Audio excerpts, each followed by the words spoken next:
Hey, Lauren, all right, I got your workup.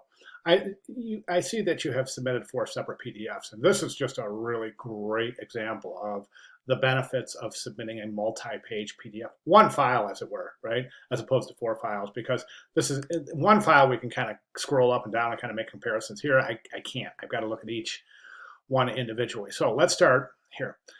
Clothes are underdeveloped. We got to get those clothes developed. You're doing a really great job defining the dimensions of the face via these kind of tonal differences. So this is fantastic. One thing we do want to keep in mind is to add expression lines to the face, and that can simply be just a dark brown or a dark contour line. Quite typically, we see these little lines here, maybe little lines around the mouth, things like that. But you want to identify those as something other than, um, try to find a technique that isn't just a black line or a dark brown line like we see um, here, although that looks great right there. But we really want to kind of identify these kind of, typically people have the 11s, the little lines right here, a couple of wrinkles in the forehead. Definitely got a little demarcation of the bags under people's eyes. So it's really trying to identify that. The next thing I think is that we want to add contrast to the eyes, and I see that in all 4 examples. The eyes actually do have good contrast. You've done a great job, but we're going to reinforce that by doing this. We're going to add a little bit of digital makeup. All we're going to do is take a little black contour line and just add some eyeliner. And then also, don't be afraid to add eyelashes. I mean, the eyelashes will really do a good job, but we want to add contrast to the eye areas because that's where the majority of the time your viewer is going to end up looking right at this area right here. Okay, specular highlights. I think the eyes look great, but those specular highlights could be a little bit more pronounced. Over here, hair is really flat. Now, I know this is a flat avatar, right? But typically things like this, like the shadow under the neck would be more pronounced than the tonal range difference in the face, okay? That typically is more of a pronounced shadow area under the neck, and that's going to provide an enormous amount of depth. So you definitely want to think about that. There is not too bad at all. That's pretty good. It's not applicable here. And then here, yeah, that could be a little bit darker there. So eyes, hair. This hair right now is just, it's completely flat. Oh, by the way, don't forget, yeah, the eyelashes here and specular highlights as well.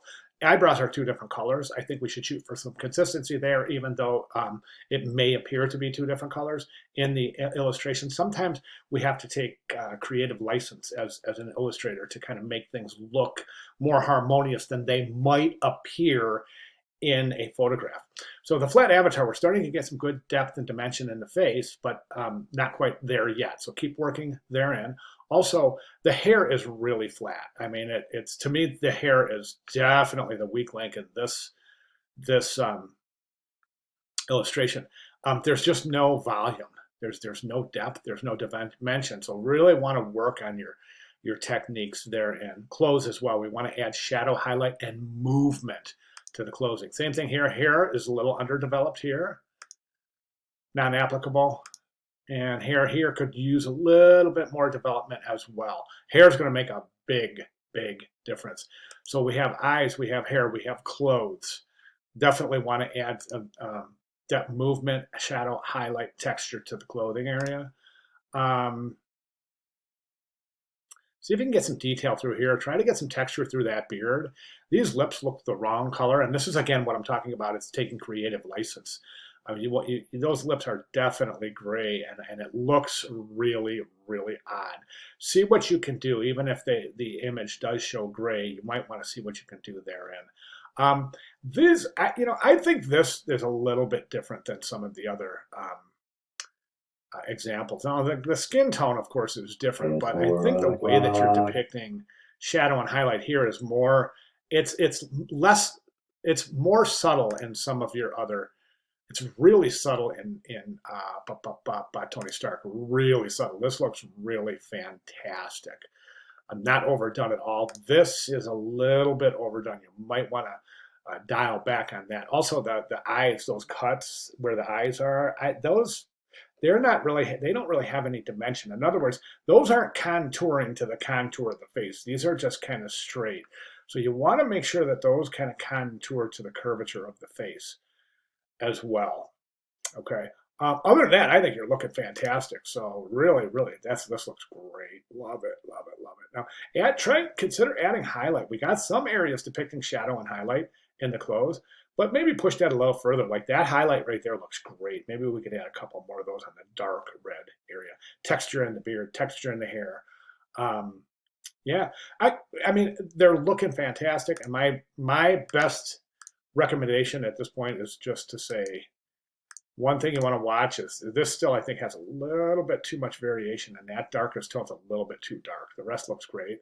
And then the lightest might be a little too light. So a little bit less variation there because right now we're starting to approach this kind of face paint type look, right?